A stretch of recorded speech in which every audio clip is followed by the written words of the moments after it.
Superlative times, though, we'll flip it around to something positive. Mike, give me one that stood out to you from yesterday.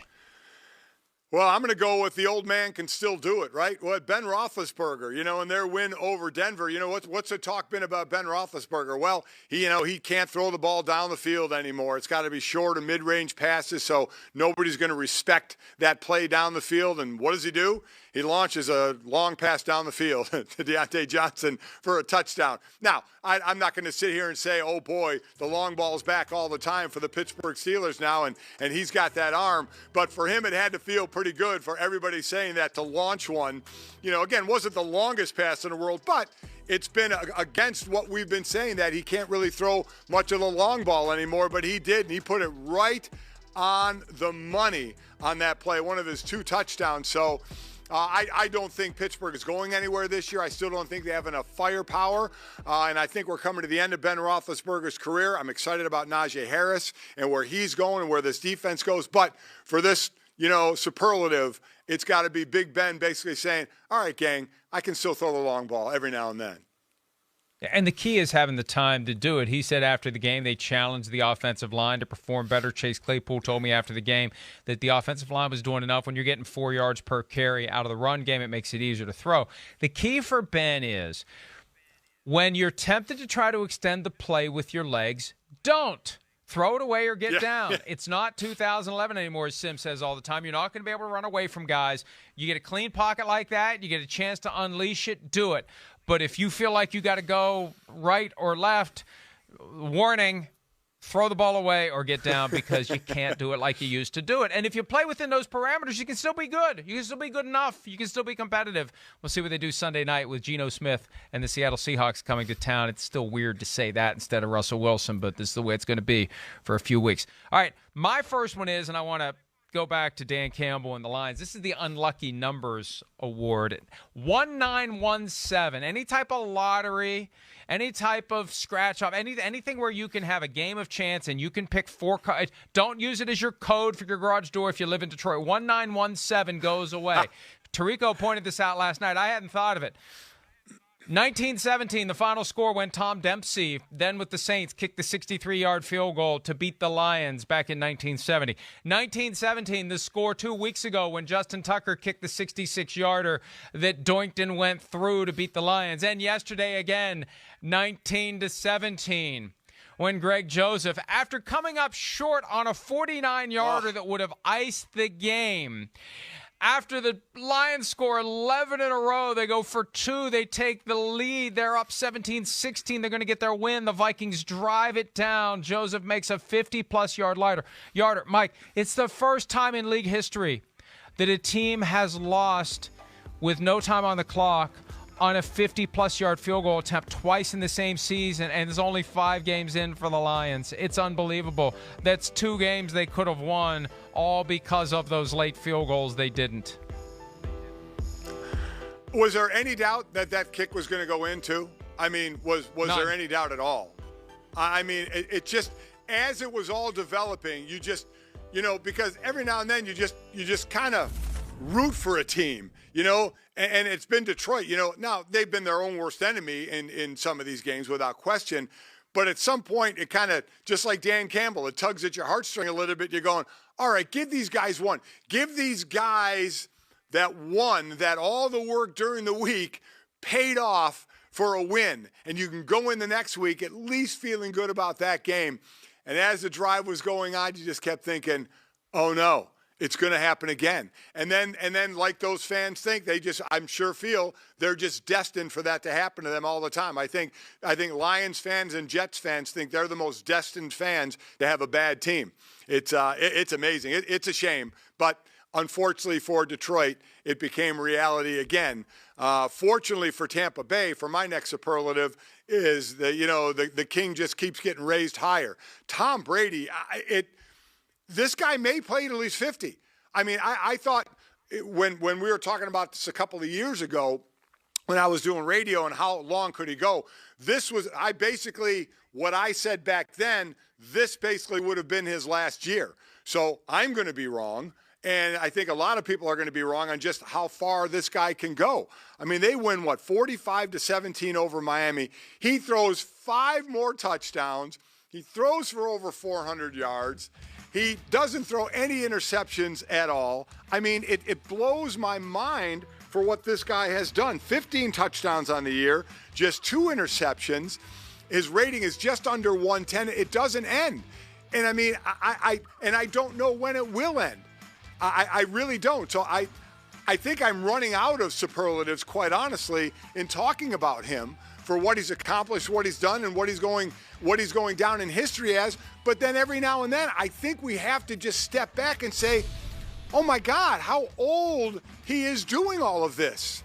That, to me, we throw up all the stats, but I think with every stat we throw up, we should remind everybody how old he is, because he's not playing like he's in his mid-40s. He's not playing like that, and I really, truly believe, Mike, there's times we forget that.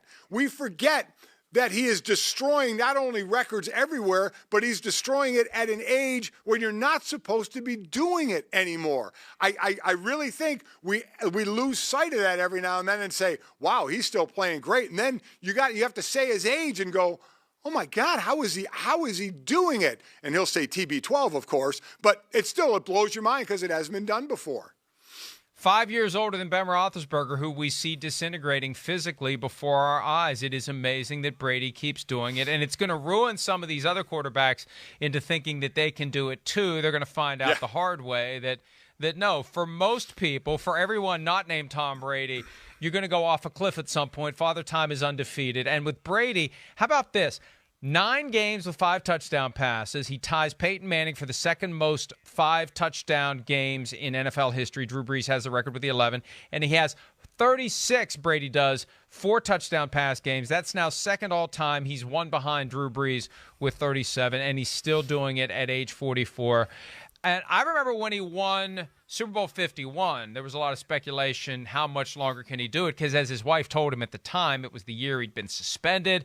They have the 28-3 deficit. What else can you ever do to top this? Well, he's found a way.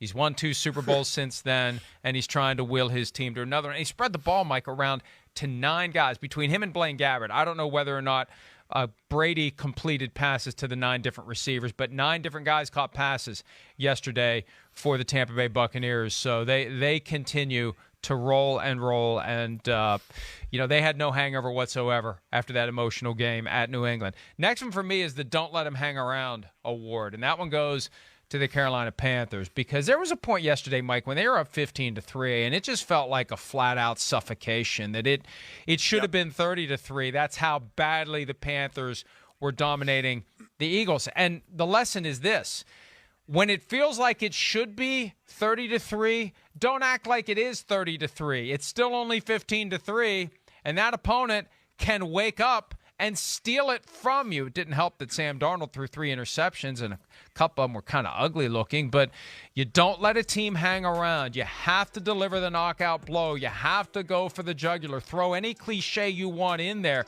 You've got to be able to do it when you clearly are the better team and you are dominating the play, because it can change in the course of a game. I was surprised by this outcome yesterday. I thought the Panthers were in a higher class than the Eagles, and the Eagles proved everyone wrong, Mike. Oh, I thought this was going toward a 30-point game. I thought this was going toward a blowout. And you're right. Don't let a team hang around and think they still have a chance. And this has been a couple of weeks now. Now, I could see it. Carolina, that defense had been playing great early, and everybody kept saying, well, it's because of the competition. And against the Cowboys, listen, the Cowboys have the best offense in the league, and they ran all over Carolina. I expected you have a lead in this game, the Carolina defense, to shut them down, and they didn't.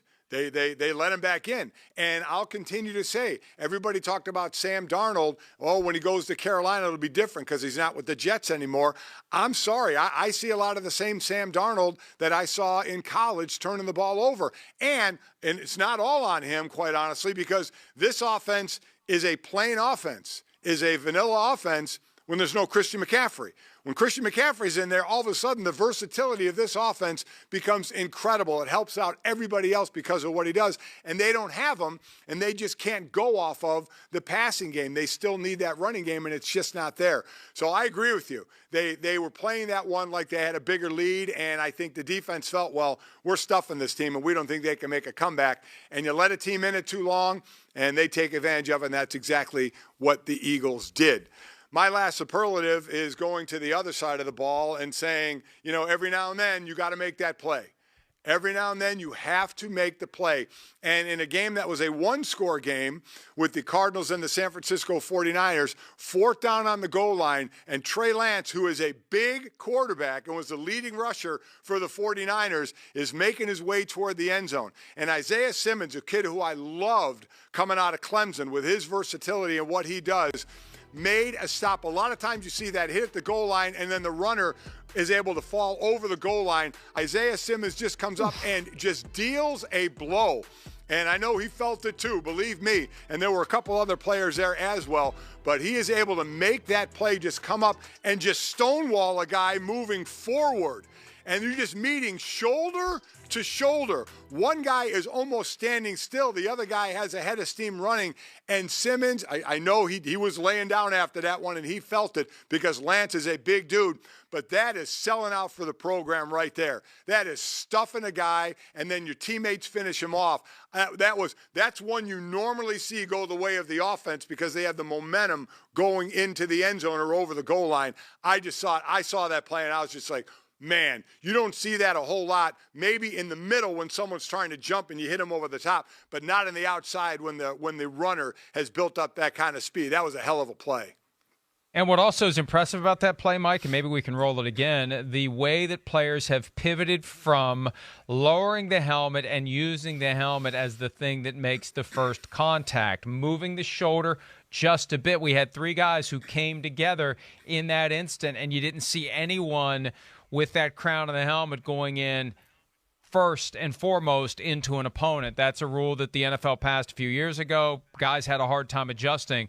But that play shows me that players have made the necessary adjustment. Not that it happens 100% of the time that way, but if you're ever going to see, you know, like the old Monday Night Football graphic when the helmets would bash together and explode, it was going to be in that moment, and it didn't happen.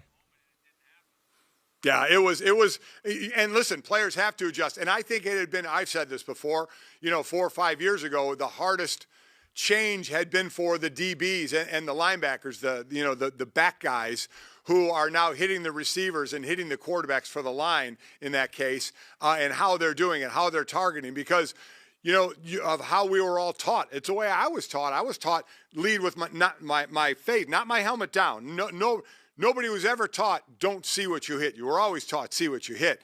But you were taught to lead and hit right above your eyes there. Drive that into the person with the ball, the back, the receiver, wrap up, drive through them and plant them in the ground, like the ground's not there. That's how we were all taught to tackle. And obviously it went the way of then lowering your head even more, which is unbelievably dangerous. So I do think one of the hardest transitions a few years ago was when all that changed. Now to keep your head out of it. Now we go to more rugby tackling, which I understand because rugby is about as tough a sport as you can play, and they don't have helmets, and they're hitting full go on people, and they don't use their head. So it absolutely can be done. But playing it, those guys grow up learning to play that way in rugby. In the NFL, guys grew up learning to lead with their head right above their eyes and drive through a guy hitting with your helmet. And now you don't do that anymore. You can't do that anymore. Now it's got to be more of a shoulder tackle for safety. One more quick one for me, and then we have to take a break. This is the You Like That? Actually, No, I Don't award. And this is the awkward video that we saw on the sideline yesterday between Kirk Cousins, the Vikings quarterback, and head coach Mike Zimmer after the Vikings won the game. I think we're going to be playing it here in a second, but it is an odd interaction. Now, that's one angle of it where he gets there and he says, "You like that?" And Mike Zimmer's like, "No, I don't. Get out of my face." And the other angle that's going around, you can see that Zimmer actually gets restrained from behind. My buddy Paul Allen, who calls the Vikings games and has a weekday show on KFC, WFAN says, there was just a couple of guys excited. I've never seen a head coach so excited that he had to be restrained from going after his quarterback. But Zimmer, not a guy to mess with, even at 65. Cousins got up in his face, and again, it was a kind of a strange moment. Vikings happy to get to 2-3, but they know they should have lost that one. And if they had fallen to 1-4, I'm not saying Mike Zimmer would have been fired today, but it would have been Exhibit A in the eventual presentation made to ownership at the end of the season as to whether or not the coach should stick around. Yeah, that was one of those celebrations where it got a little too physical for one and maybe didn't appreciate it so much because I wasn't sure what was going on there. Was it an actual confrontation? Was it an actual excitement, by Cousins, and then Zimmer just, kind of didn't dig the forearm to the chest? That was kind of a weird way to celebrate your win. And, hey, they'll take any celebration they can get at this point because when you peek ahead on the Vikings schedule, they got some tough games coming up. And they're going to have to do a hell of a lot more than they did on Sunday against a winless Lions team if they want to keep winning games. Hi, I'm Mike Tirico, and thanks for watching. Make sure to hit subscribe for the latest news and highlights from NBC Sports.